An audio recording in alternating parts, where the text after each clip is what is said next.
Welcome to the Growing Tall Poppies podcast. I'm your host, Dr. Nat Green, and I'm so excited to have you join me as we discuss what it means to navigate your way through post-traumatic growth and not just survive, but to thrive after trauma. Through our podcast, we will explore ways for you to create a life filled with greater purpose, self-awareness, and a deep inner peace.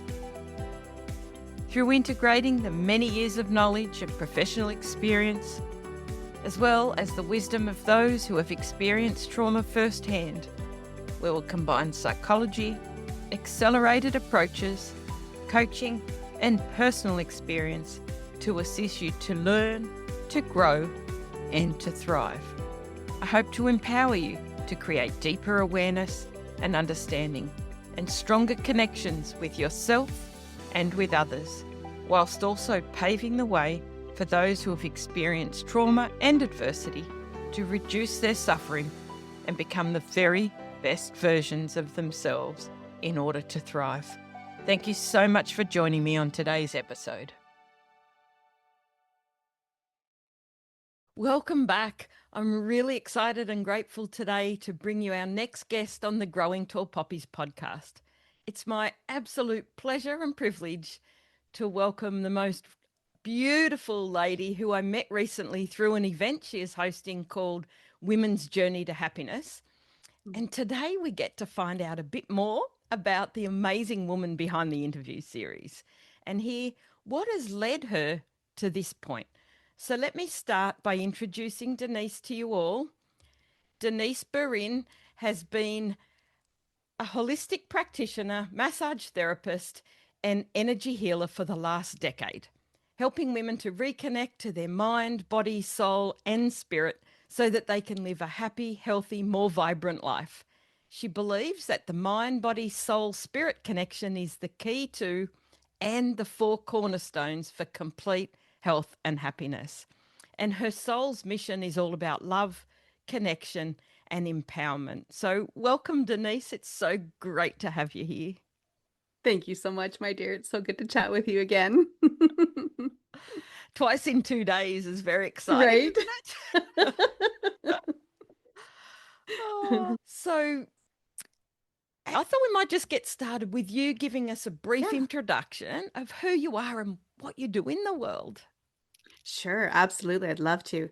So, right now, I am absolutely passionate about helping women understand their purpose in life because I have found that so many women feel disconnected. They feel like they don't recognize the woman in the mirror.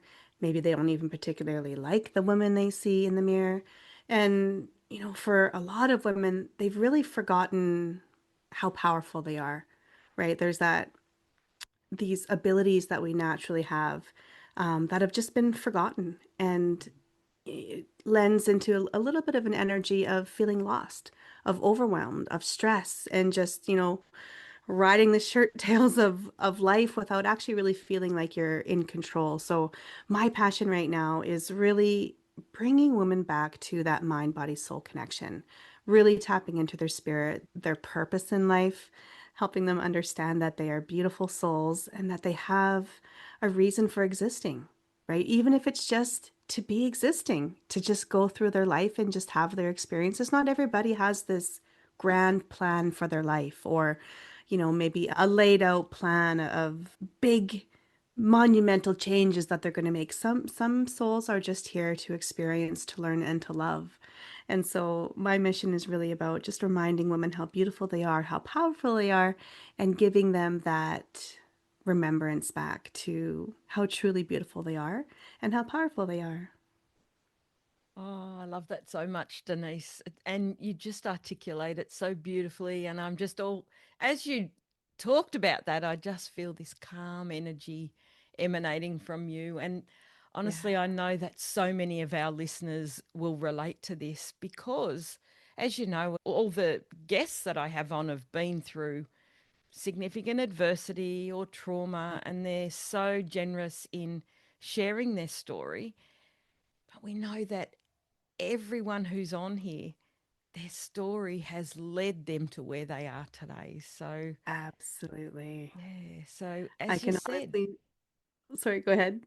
yeah, as you said, it doesn't mean that you have to have this awful thing or this great big purpose. It can Hmm. just be to live your best life and Yeah. really connect with yourself, because that is such an important gift to be able to do that. Yes. A gift that many take for granted, Yes. right? They get so caught up in the doing, the being, the, comparison that they stop giving themselves permission to just be real, to be honest, and to follow their heart in what makes them happy. Mm. And for, many of the clients I've worked with recently, when I ask them, what does your dream life look like? If I could wave a magic wand and poof, here's your dream life, they don't even know. They have no idea because they haven't taken the time because they don't feel worthy of it.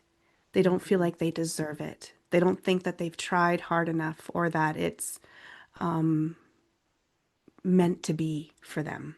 And I counter all of that.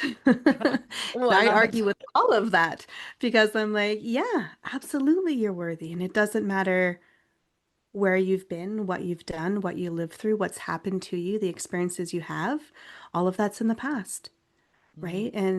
And the past, yes, it teaches us, it shapes us, it Mm. molds us in a certain way, but that doesn't mean that you don't get the opportunity to remold, reshape, and relearn anything that you want for your future.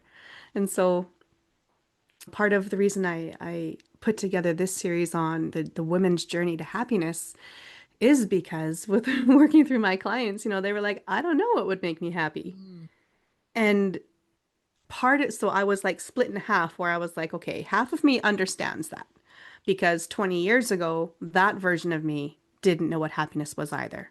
And I didn't have a purpose and I didn't have self-worth. I didn't have self-love. I didn't value myself. I was just literally trying to scrape by and raise a child on my own without like killing her. You know what I mean? Like Yeah. I was responsible for this life to keep it Mm. alive and I had no idea what I was doing. And then there's the other half of me that right now in this current moment is so epically happy that I'm like, how can you not know? How can you not know what makes you happy? So Mm. there's this split side in me. And so that's why I love this conversation and talking about our experiences, our trauma, those things that have happened in our past, because it doesn't define who you need to be for the rest of your life. It Mm. might, mm, it might put a label, and I hate labels, but Yes, it I'm might with you put on. right? It might put a label on a period of your life Hmm. when you're going through the hard time or the, SHIT. It Yes. might put a label on that time, but labels can be ripped off and labels can be removed. Just like anything else in life can be broken down and recreated, so can our lives. Mm. And we don't need to be stuck in the experiences that we had or think that those experiences will keep us in a certain place that we don't deserve or that we're not worthy of reaching for that happiness. So, yeah, I love this work. Oh, I can see that. And, I can see your whole soul and your aura, everything lights up as you talk about it. And I know that our listeners have pretty much been through some sort of adversity or trauma. And let's be honest, most people in the world have experienced something, but Yeah. they don't always acknowledge that. Mm, And the comparisonitis that you mentioned often comes in, and there's that, oh, but what I went through was nothing compared to this or compared to that. right. And it's so important that we acknowledge that anything that has created challenges or difficulties or distress for us is important Yep. to be aware of, to acknowledge, and to sit with and work out a way through it. So, Our listeners, I'm sure, will find this conversation very, very valuable as you share this. So, as you know, the people that listen to the podcast have usually been through some sort of significant trauma. And I know you shared a bit with me yesterday that you'd done that. So I'd love for you to share whatever you feel comfortable with about what's happened for you and the backstory of Denice. For sure. I am comfortable with it all because, as we mentioned when we were chatting yesterday, I think it's important that we give a voice to those experiences we've had, to those traumas. I think it's important that we unmask these conversations that have been so hush hush for so long, right? Many, many, many, many women have been told not to talk about things, not to bring it up, that it's private family business. You don't, Mm, air your laundry out with other people. And it's created this perpetual cycle of people not feeling comfortable or safe enough to talk about their struggles, to talk about their trauma, to talk about their experiences. So I know we only have a short time, so I won't go into everything in detail, but just so that your listeners can have a brief overview mm-hmm. of where I've come from. And Yeah. so, keep in mind the work I'm doing now, the what we've already talked about, where I'm at right now, the happiest in my life that I've ever been. So keep that in mind as we talk about my journey here, my journey to happiness. So started out, we'll skip to like teenage years, right? First broken heart. Broken Mm, heart, so bad. But that broken heart was actually really devastating for me, as it is for most when you get your first broken heart. And I ended up with a really, really bad case of depression. mm-hmm. Back in the mid 90s, it wasn't really talked about. You'd go to your doctor, they tried to give you pills. I think I took those pills maybe for 2 weeks, but Mm-hmm. it didn't resonate with me. I didn't feel like I was broken. I was hurting. I was so hurting, and a pill didn't seem like, the magic fix. But what happened after that, unfortunately, was that I met another boy who was exciting and adventurous. And I was like, oh, yeah, this is the perfect way I'm going to get over this broken heart. So I got involved in a relationship that was very, very, very, very toxic. Mm-hmm. At that time, again, I'm still trying to heal from, this first teenage breakup. And so I was not strong in who I was. I wasn't strong in boundaries. I didn't understand anything about my worth or my value. I was feeling very, very, very low.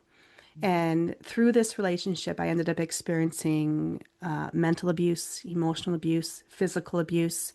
Okay. It was a really tumultuous time of about 2, maybe 3 years of just up and down, really, really struggling to understand how someone can say, I love you, and then hurt you so deeply at the same time. Mm, It was a really, really, really, really difficult.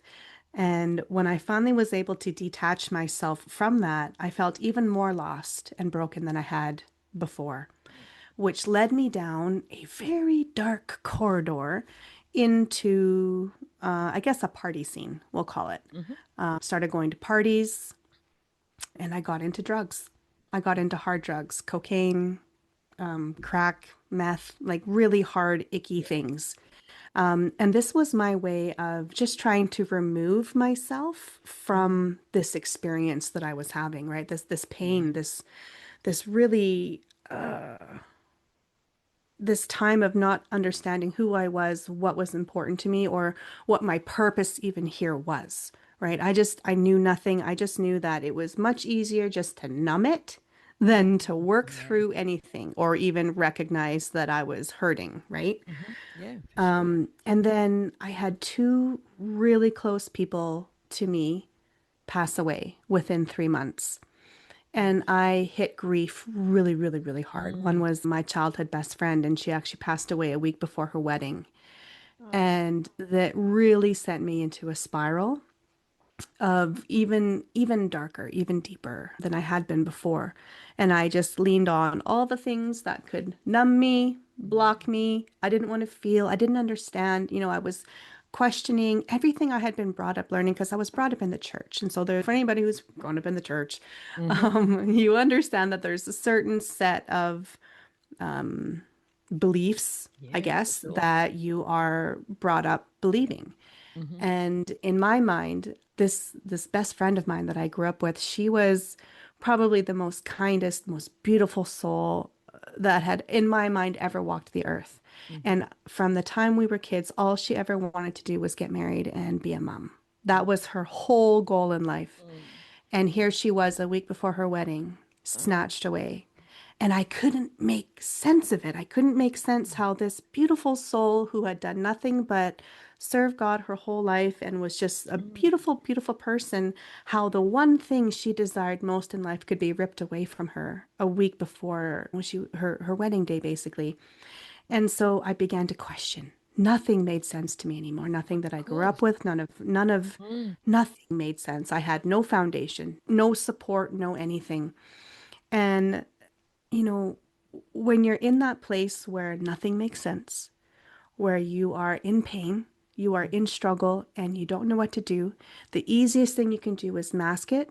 But that comes with its own complications and its own Mm. issues. You know, it was a really hard, dark place Mm. there. Yeah.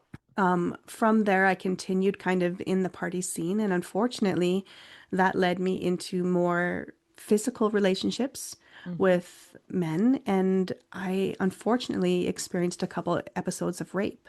Okay. And I experienced a couple times where, my body was just used and abused, and I had a very, very, very low, well, actually, I'm going to say I had no self-esteem. I won't even say it was low because it just Mm. didn't exist. I just had such a hard time putting any value to myself. Mm. And just being used and broken over and over left me in this really, really hard place.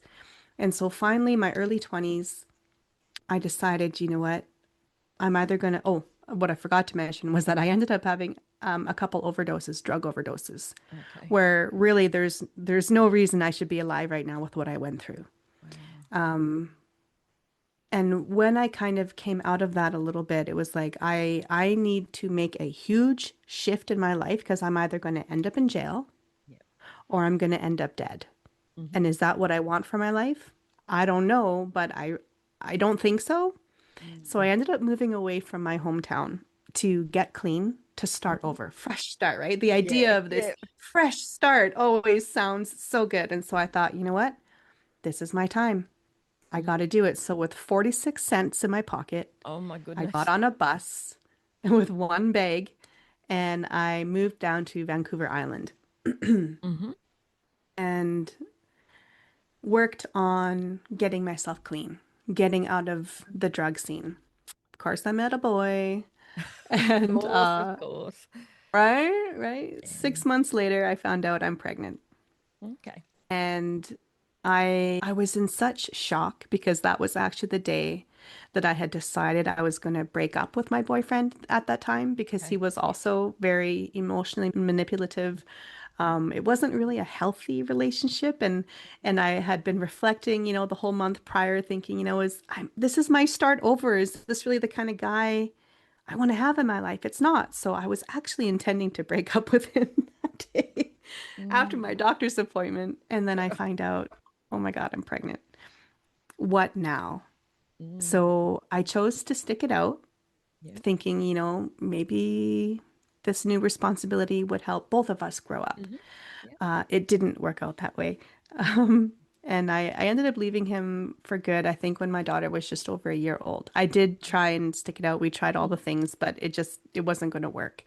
So now I'm, on my own in a town where I know really nobody except for the people that I work with, no family or relatives or anything, and raising a kid on my own. And you want to talk about trauma. Mm. I feel like anybody who's Huge. ever raised a child on their own deserves a effing medal, man, Mm. because it is one of the, if not hardest jobs on the planet to juggle all Yes. the things. You wear all the hats, and especially when you have no support doing it, it's a very, very tough go. Yeah, So, especially with no support system, as you said. So in a yeah, whole different area, yeah, completely different town.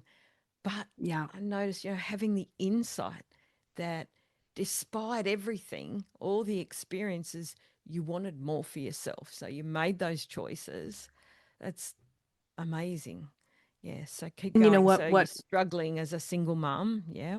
yeah, what really started that little bit of a flame inside me was that I got a job. It was like a professional job, and I say that with quotes if you guys can't see my fingers. Um, I was selling insurance at the time. So before my mat leave, I was working at 7-Eleven as a Woohoo. cashier. Yeah. Woohoo, right?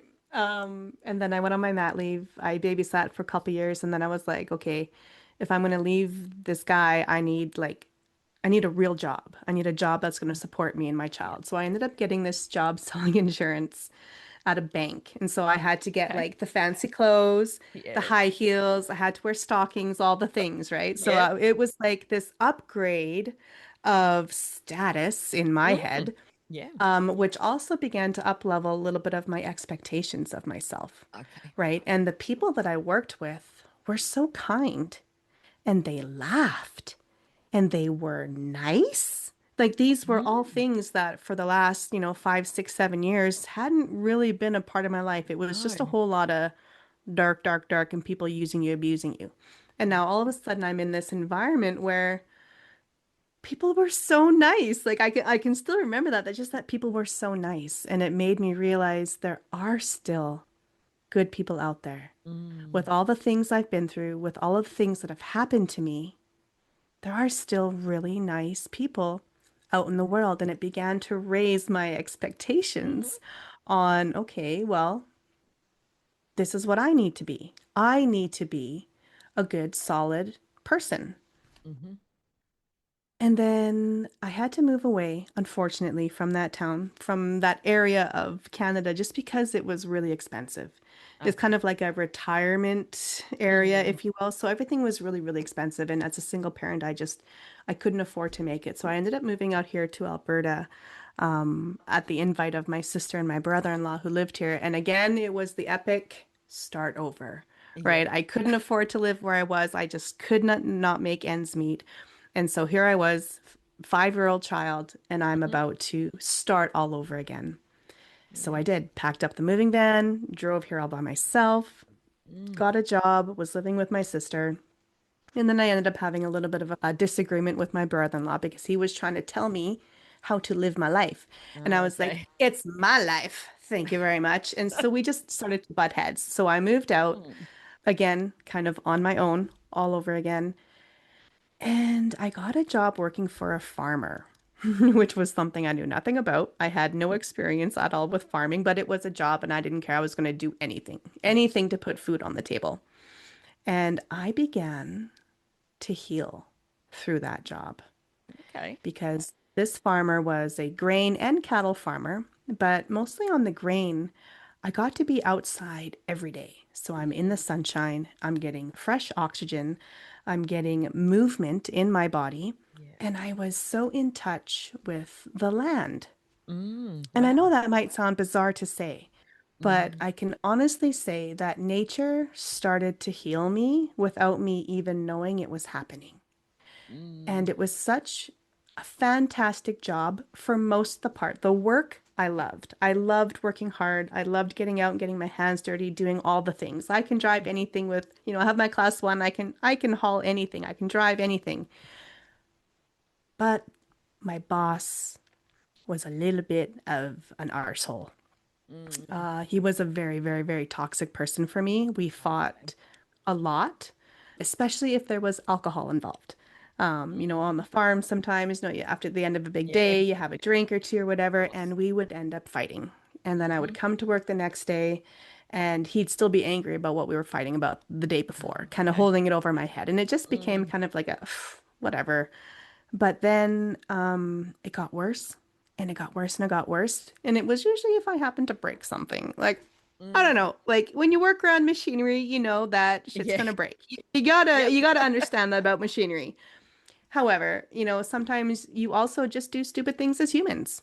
Sometimes you Mm. just make a mistake. And so on the days if I would break something or do something wrong, he would get really upset with me and kind of hold it over my head for a couple days.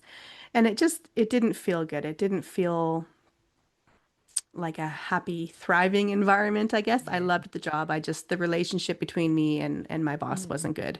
However, I felt like I needed this job because it was the most money I had ever made. And Okay. it was the only reason that I was surviving here Mm. on my own. Yeah.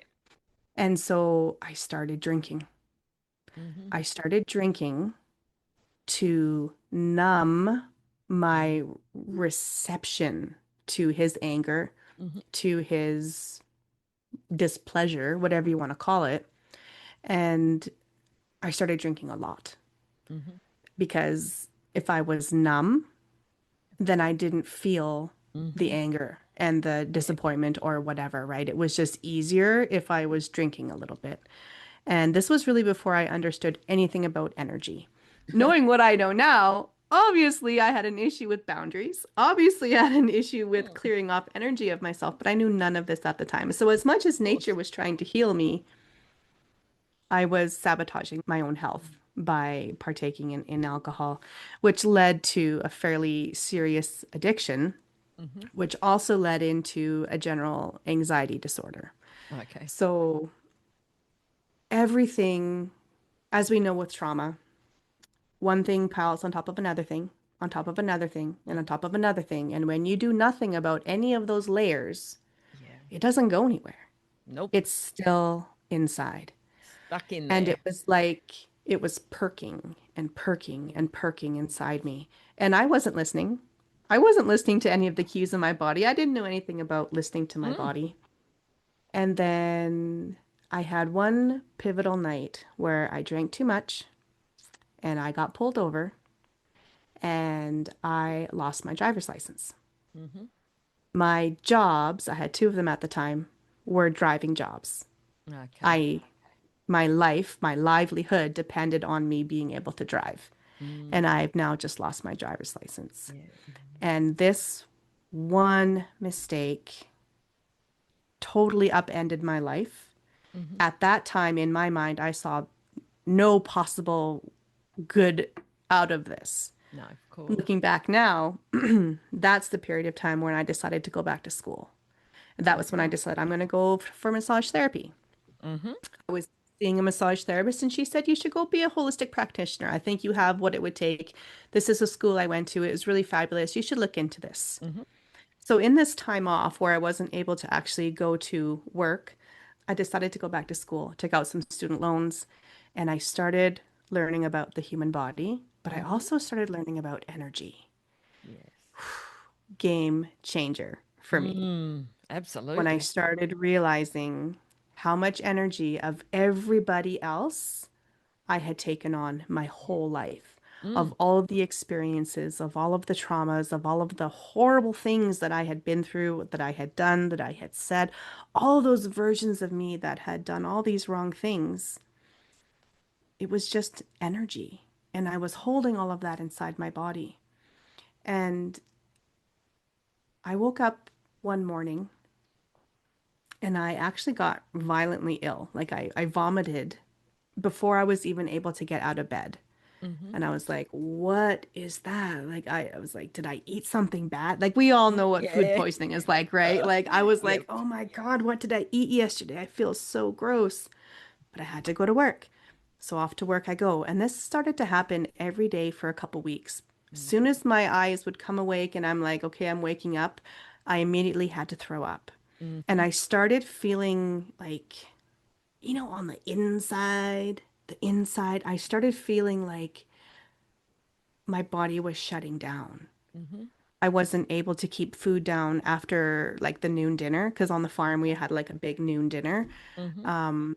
Usually I would eat dinner and then I'd have to go outside and I'd have to throw up again. Like I wasn't able to keep any food down. It was like Mm. my body was literally shutting down. I had Yeah. chronic diarrhea. I had this anxiety disorder that was like out of control. And I was like, I don't know what's going on, but I need to make some serious changes. Like, Mm. I feel dead on the inside. I have no emotions. I have no connection to anything. I feel like I have no life purpose. And here I'm learning about this energy, but I don't feel it. Mm. Like, I couldn't make sense of anything. And so I decided, well, I guess we're going to have to make some changes.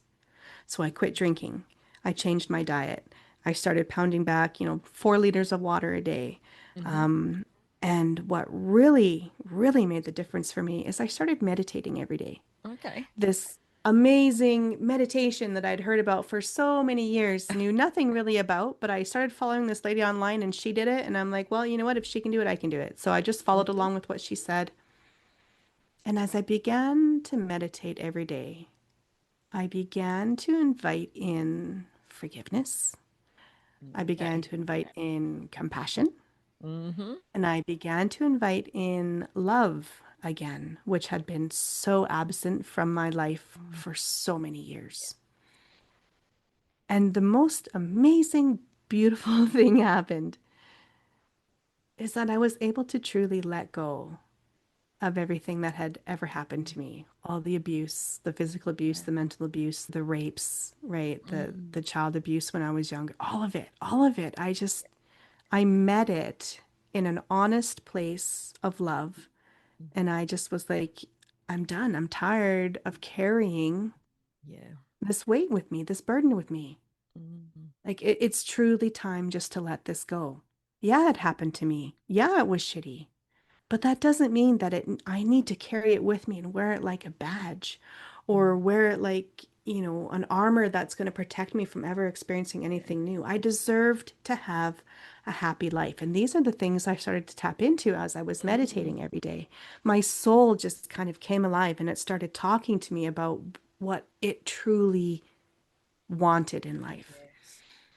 And so that was really the pivotal point of when I started to shift was I learned about energy. I learned how to clear my energy every day, how important it is to clear your Yes. energy every day, especially if you are in a toxic situation like work, home, Mm-hmm. parents, friends, even sometimes can Yeah. be very, very toxic for Yeah. you.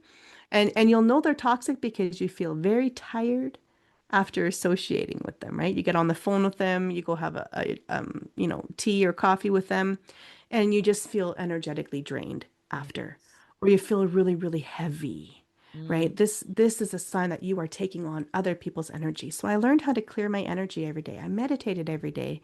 I just started changing everything that my intuition told me to Mm. do. I watched a lot of webinars about health and all the amazing things the body does.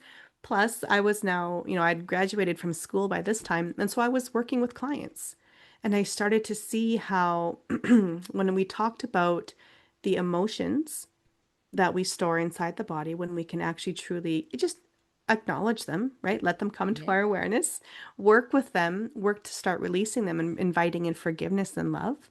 The transformations they started having was amazing. I Mm. was like, wow, if I can do it, anybody can do it. Because if anybody has lived through anything like what I had lived through, it was possible for anybody to change their life. So I So know that was like powerful. a really long explanation for Oh, where I got to where I am, it's but it's fabulous. Like to it's know, all yeah, that you can so openly share that and talk about it and just help other people know that no matter what you've been through, you can come out the other side. And it's worth absolutely, investing in yourself to do that. Because look at you yeah, now. right. Look at I me know. now. Amazing. But What a gift. we talked a little bit about this yesterday. It didn't happen overnight, No. and it didn't happen by me just sitting back and expecting something amazing to happen to me. I had to do the work. Yeah. I put the time in. Hmm. I spent many, many, many, many months, I won't say in solitude, but when I began to truly understand that the company you keep plays a big part in the energy that you have, Yes. I started to really question who deserves my time? Beautiful Like, question. right? Not Such. everybody deserves your time. No. Not everybody deserves something of you. And we've been brought up in this culture that says everybody else comes first. Hmm. And if there's time at the end of the day, then there's time for you. Well, there's never time at the end of the day. And unless you make the time to put yourself first, to put yourself a priority, you end up at the bottom of the list. and everybody else gets served. And all that happens is that you get depleted and you get depleted and you get depleted. And I was at that like depleted point for so, so long that all of a sudden, as I was doing this inner work of meditation and energy clearing every day and, feeding my body whole foods, I cut out the junk food, the processed food, and like all the crap. I cut it all out and I was drinking water and just nurturing this beautiful vessel that I had. And I can honestly say, at that time I could not look, I mean, I couldn't do mirror work. I don't know if anybody, listening knows what mirror work is, but there's no way that I could look myself in the face, in the eyeballs, and say, I love you. I'm so proud of you. Good work. I couldn't do Mm. it. Yeah. And I can't remember who I was listening to. I don't know if it was Louise Hay or somebody was talking Mm-hmm. about mirror work. And I'm like, I'm going to give that a go, right? I was open for trying anything because Mm-hmm. anything had to be better than where I had been. Yes. Yes. That low, like rock bottom, right? So I can remember the first time I, go out into my bathroom and I'm looking myself in the eyeballs and I'm like, and I just like burst out crying. Like I could not get the words out. I love you. And I'm so proud of you. I see you. Girl, like you have been through the hoops, but you're still here. You're still alive. I had 2 drug overdoses. There's really no reason I should be alive, Mm. but yet I'm still here. So what purpose is my life? What is the purpose of my life? And it took me maybe a couple months before I could really honestly look myself in the eyes every day and say, you are fantastic. I love you so much, and you are going to have a fabulous day. And I meant it. I actually truly meant it. It wasn't just, fake it till you make it kind of thing. I really, really meant it.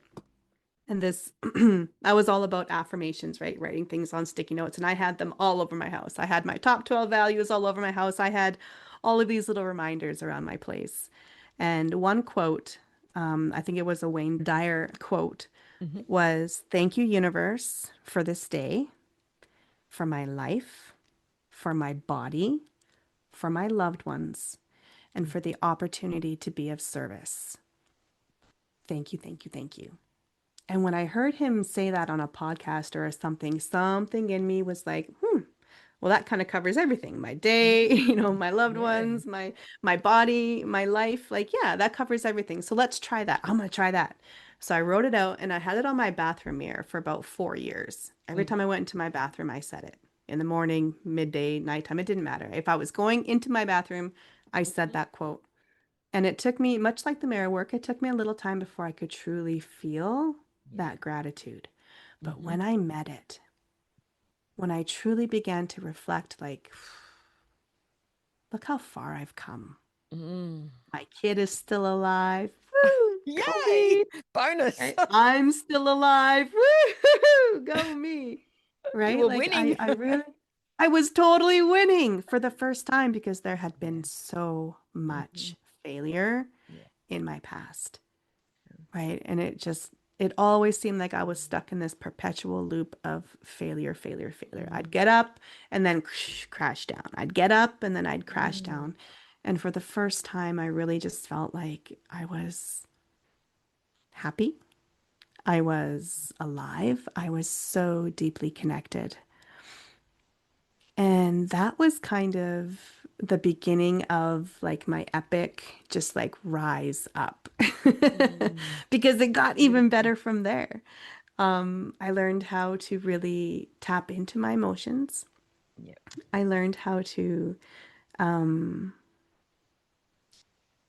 get my brain and heart. I think Dr. Dispenza calls it the brain heart coherence. I Mm-hmm. really started to understand the importance of visualizing, Yes. but also feeling into what you're visualizing, right? Tapping into the feeling of things, not just thinking about it, visualizing it, because I'm a very visual person. That's one of my clairs. Mm-hmm. But really feeling it. So Yeah. I went through this manifestation course that my friend was offering and it was fantastic. But I did this little ceremony It was December of 2020 when we were right when we were moving into the age of Aquarius. That December 21st was like this really powerful portal day. And I'm like, I'm gonna do this special little sacred ceremony. So I got out all my medicines. I got my sage, my sweetgrass, my cedar. I got some tobacco. I made this little, sacred fire. And I had written out a list, a very, very detailed list Mm-hmm. of what my perfect partner needed to be. If I Okay. was going to give up my single life that I was Mm. so in love with all of a sudden, Yeah. I was just thriving in my solitude and just in my little acreage that I had. It was magical. It was so good. I was so happy. If I was going to give that up, the person that I met had to be pretty fantastic. Yes, Like definitely. fantastic.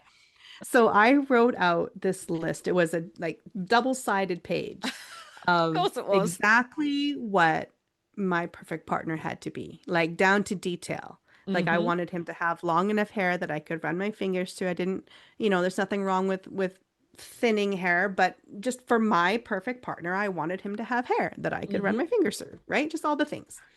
I didn't want to have to clean off pee off the toilet seat ever. Like, I got very, very detailed to what Mm-hmm. exactly this perfect partner had to be. I went outside, it was dead of winter, or I guess the start of winter, in December here. I burnt my list and I just gave it to source, to the universe. And I said, Mm-hmm. this or something better. If I meant to meet somebody, has to be this guy that I've just written this 2 pages about or something better. And I burnt it and I let go. I just trusted that if it was meant to Mm-hmm. happen, it would happen. I'd lived in Alberta already for 7 years. Didn't think I was ever going to find anybody that actually, you know, came close to this list. But I'm like, whatever, miracles can happen. Mm-hmm. And then this was during the world shutdown years, as I call it, right? Mm-hmm. We all know what those were. Yeah. And finances were tight because as a massage therapist, my business had been shut down. I wasn't allowed to Mm. work. Yeah, of Single course. mom, back Yeah. on that, Mm. money stress train. Yeah. And I decided to go work in the spring for a company that basically they haul fertilizer to the farmers Mm-hmm. around here.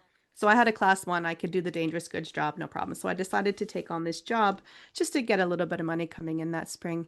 And this was 4 months after I did my sacred ceremony. And I went to work that very first day, and there was a man there who immediately caught my attention. And we had to work together all that day doing whatever we were doing.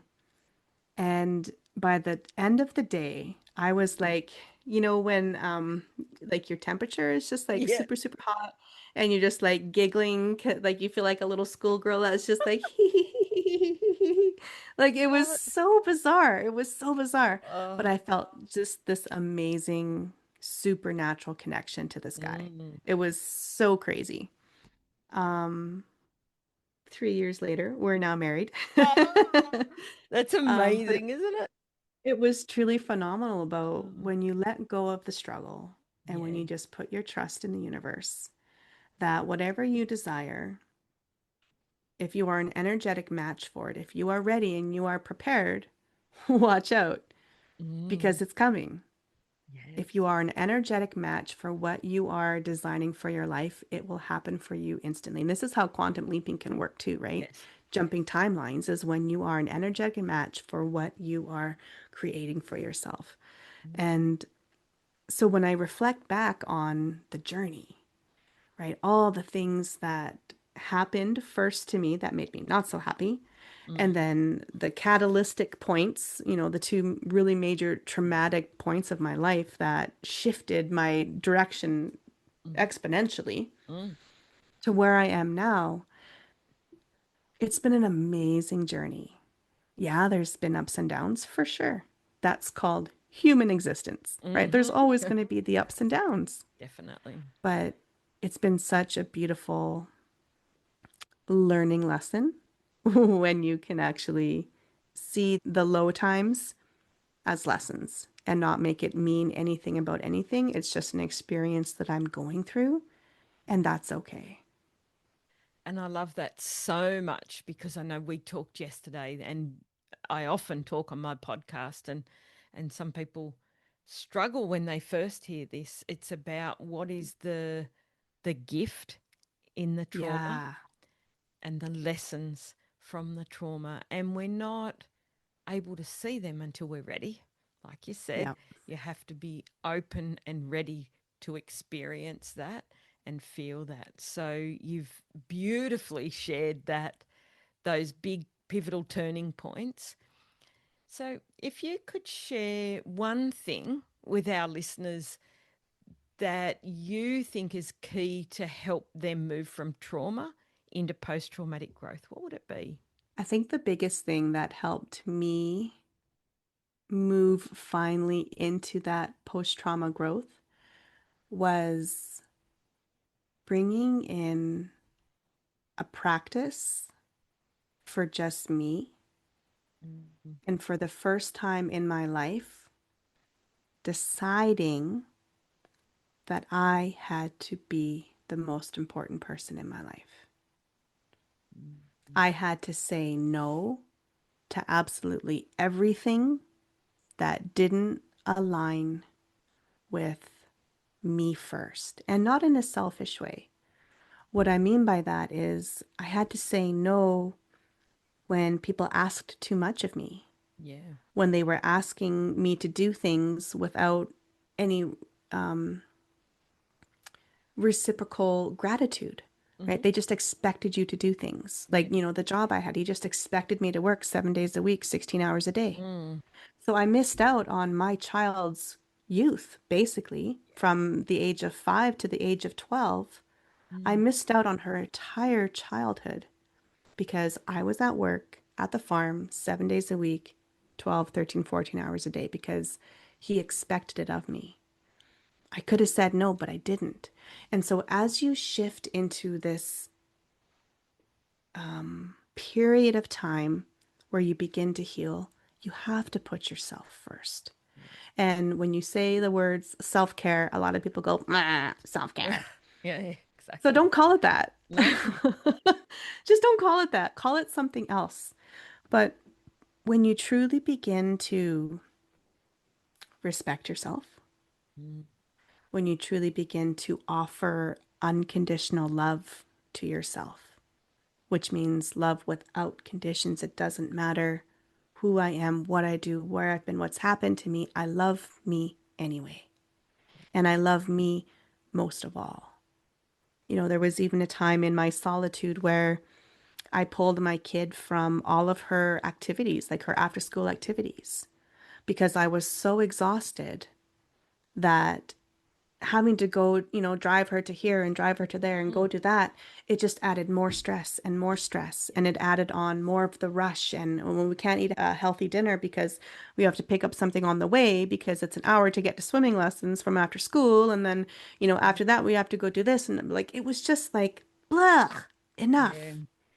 It's not going to kill my kid to go 1 year without swimming lessons, or 1 year without karate, or 1 year without Yeah. soccer, 1 year without baseball. Your kids will survive. They're Mm-hmm. fine. They'll do it. I had to put myself first and what felt right and good to me. Mm. And that was really pivotal in allowing myself that space to heal, giving myself that quiet time, meeting myself in meditation. Like, Yeah. absolutely. I'm a meditation teacher now, and I can tell you that there is a meditation style for everybody. It's not all just sitting and trying to quiet your mind. Like, no, meditating can be going out for a walk, it can be playing with your kids, it Mm. can be going out and riding a quad down the trails. It can be whatever you need it to be. The whole point of meditation is just getting quiet with yourself Yeah. and just allowing yourself, your soul, to talk to you, but you're going to get quiet long enough to hear what it's trying to tell you. Yes, that So that one's a that's what I challenge would for offer. me. It's nice to hear that meditation doesn't have to be sitting there because my mind never turns off and goes quiet. So, No. And in fact, that can be a meditation in itself, is inviting all those thoughts, like not shaming it, saying, I'm doing it mm, wrong if I can't shut my mind off. No, invite them in. And then you can just like make little folders inside your mind and be like, oh, that's a thought coming in about work. I'm just going to put that thought over in that folder and I'm going to let that go for now. What else you got? And like encourage your brain to mm, give you all that, right? So there's there's different ways that you can meditate. It's really, truly just coming back to yourself, beginning to listen to your body, listen to your emotions, listen to your energy, and giving yourself a little bit of love and compassion. Mm. Absolutely. You got to pour in the love. Yeah, I love that so much. And I think, when you talked about people think, oh, self-care, but really, as you said that, what came up for me was that real self-honoring. So that honoring of Ah, self, yeah, that I felt that really deeply. I was like, really, it's about owning you and putting boundaries in place and honoring yourself with self-love and self-compassion. So, absolutely. thank you for sharing that. And I know our listeners will, because often we talk about self care and it's that, ugh, it's almost I think cringe that's like like at the times. mainstream word of it now, and it's Yeah. it's become so overused Yeah. Yeah. that, call it what you want. The whole point of it is just putting yourself first and nurturing and Yes. allowing yourself the time to rest. Because Mm-hmm. often self-care, self-love, self-nurturing, self-honoring, it's truly about giving yourself time to rest. Because we're in a society of stress, of go, go, go, go, go, push, push, push, push, stuff, stuff, stuff, stuff all the time.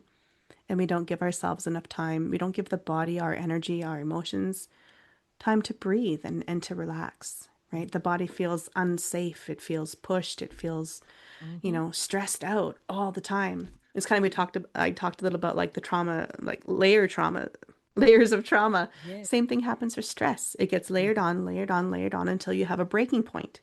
For Mm-hmm. some, that's like a psychotic break Yeah. sometimes, right? It, Mm-hmm. it's, it can be that severe because you're just so overwhelmed and stressed.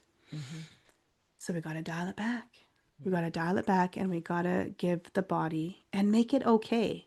Make it okay to have those days of rest. Yeah. That permission Of, again, like you said yeah, at the beginning, right? that permission is so important.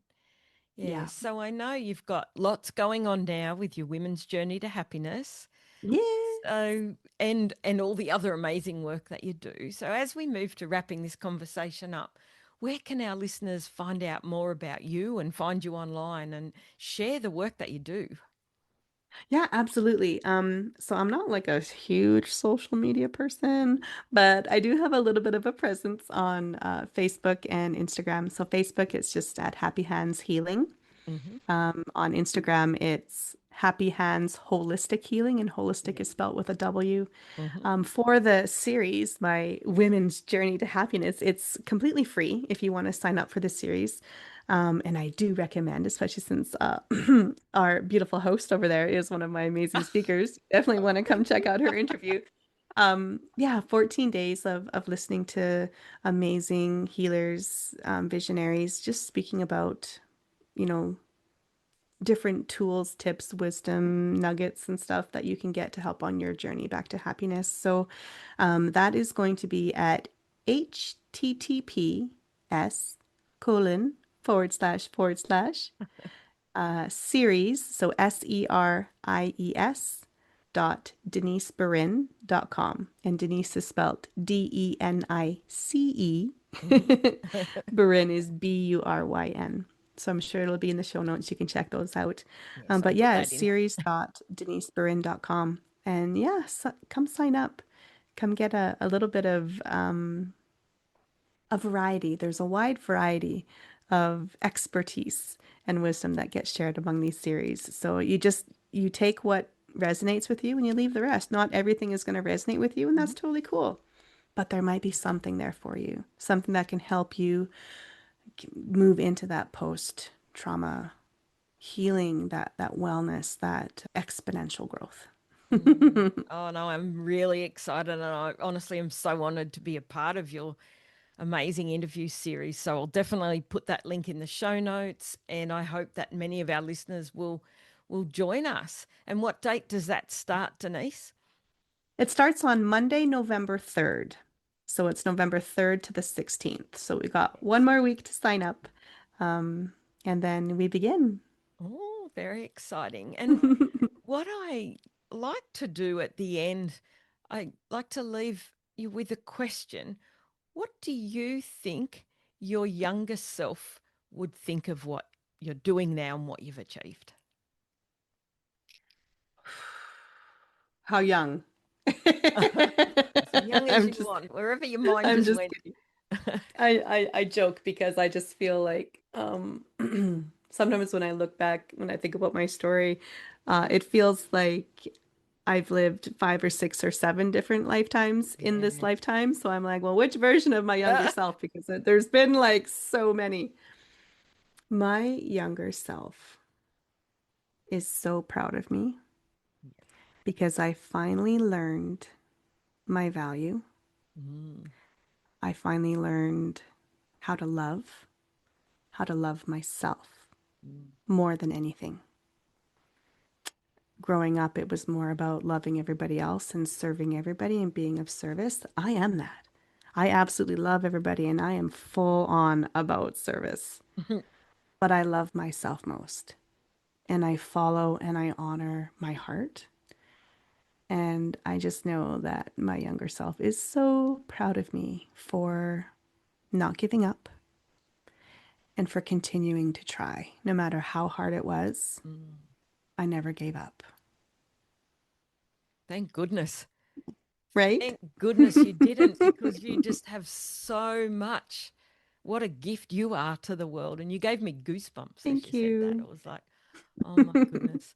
I honestly feel so honored to have had you here today and to share Thank this you, beautiful Natalie. conversation with our audience. So thank you. You're welcome. It's been such an honor to be here and to experience your space. And we look forward to, yeah, getting everyone to know you even more on the interview series. Absolutely. I look forward to having you all come, enjoy, Thanks, Denise. learn.